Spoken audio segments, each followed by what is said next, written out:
A good friend of mine, while doing his rounds as a young intern, he's now a neurosurgeon, had just looked in on a dying patient. After making the patient comfortable, he exited the room, sat on a nearby chair to write out his report. After a few minutes, he looked up and he saw this same patient walking down the hallway. He called out to the woman, but there was no response. So he got up quickly and started to chase her down as she started to go faster. He never did catch up to her as she disappeared. He quickly walked towards the patient's room and saw a light on under the door. When he opened the door, it was completely dark in the room. So he turned on the nightlight, went over to the patient, felt for her pulse, but she had died, and he swears to this experience.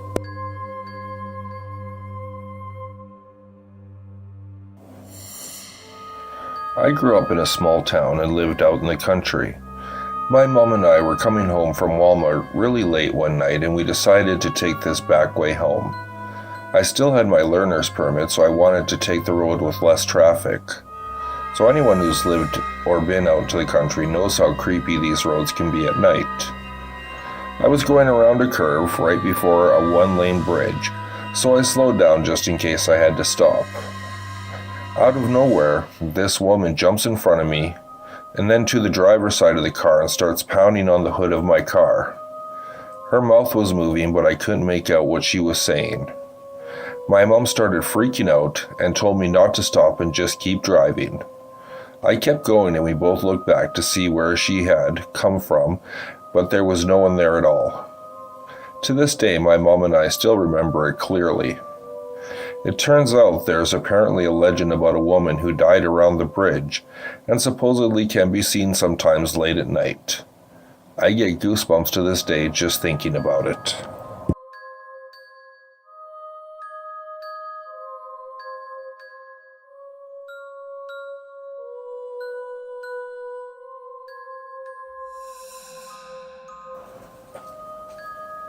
There was once a middle-aged woman who was very fat and was desperately wanting to lose weight.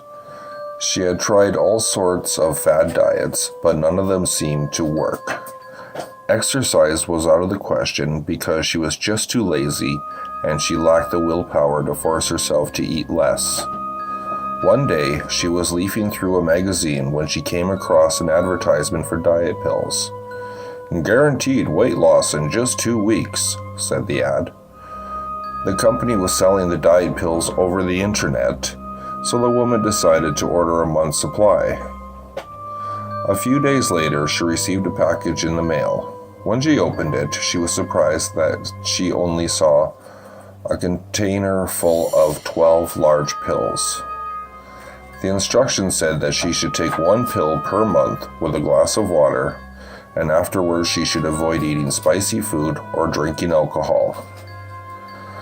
So the woman popped the diet pill into her mouth and swallowed it down. A few days later, she noticed that her appetite had completely disappeared. She didn't feel hungry at all, even though she didn't do any exercise. She was beginning to shed the pounds. As the days went on, she quickly began losing more and more weight. Within no time, she was admiring her slim new body in the mirror. The change was stunning. She had gone from a pear shape to an hourglass figure in no time at all. Unfortunately, the diet pills proved to be more effective than she had expected. Even though she was down to her target weight, she continued to get thinner and thinner. Soon, she was feeling tired and weak, and she had a sharp abdominal pain. The pain finally became so intense that she was forced to go to the hospital. A doctor examined her and became alarmed. After taking an x-ray of her stomach, he asked her if she'd been eating anything strange lately. "No," replied the woman. "I've barely eaten anything at all since I started taking my diet pills." The doctor was perplexed. The doctor then asked to see the bottle of pills. He broke 1 capsule open and brought the contents down to the laboratory to be analyzed. A few minutes later, the doctor had returned, and he said that he had some bad news for the woman. He looked at her straight in the face and explained, "The diet pills contain the eggs of a tapeworm."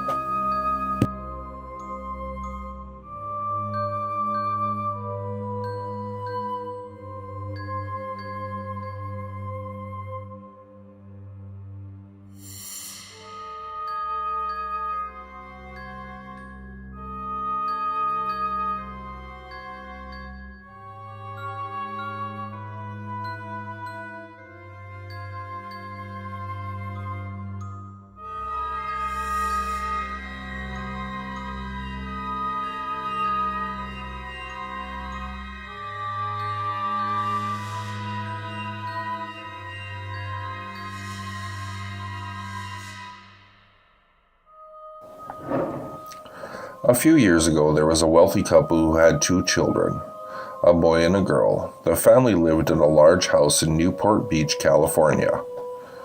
After taking care of their kids all week, the mother and father decided that they needed a break, so they booked a table for dinner at a nice restaurant.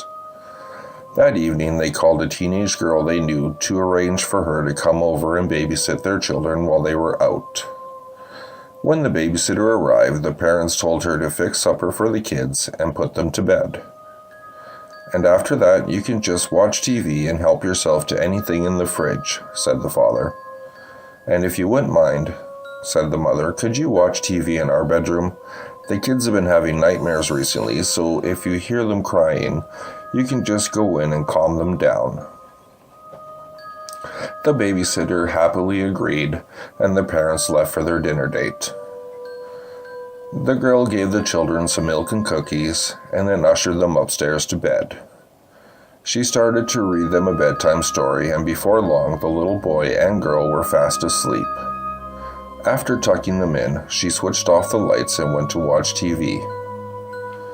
When the babysitter walked into the parents' bedroom and sat down, she noticed that there was a creepy-looking clown statue standing in the corner of the room. She tried to ignore it, but it looked so eerie and disturbing that it sent a chill down her spine.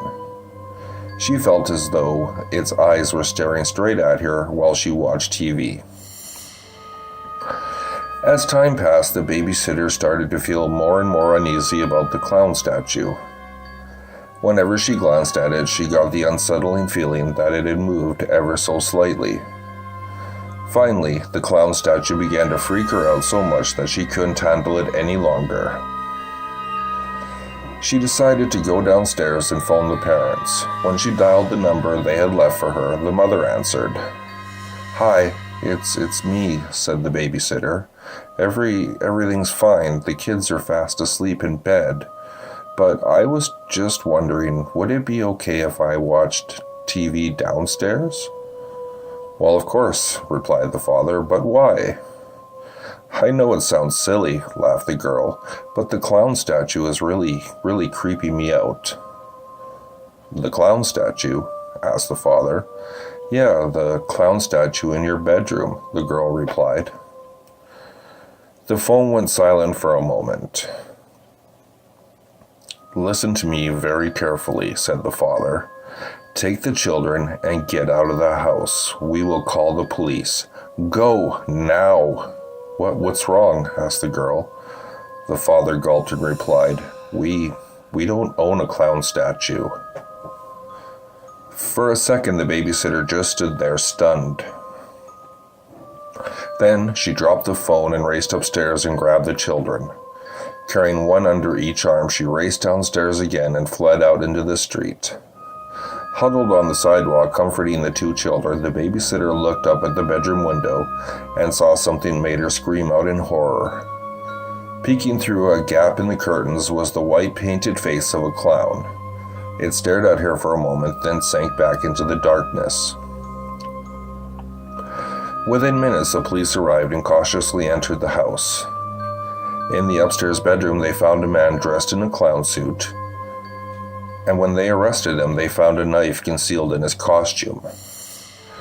The clown turned out to be a mentally disturbed midget who was convicted of murder, and he was a cold-blooded killer. The evil man had been stalking the family for months, lurking in their attic during the daytime, and coming out to sneak a snack around the house at night. For weeks, the children have been complaining about a clown statue that stood in their room and watched them sleep, but the parents had just dismissed this as nightmares.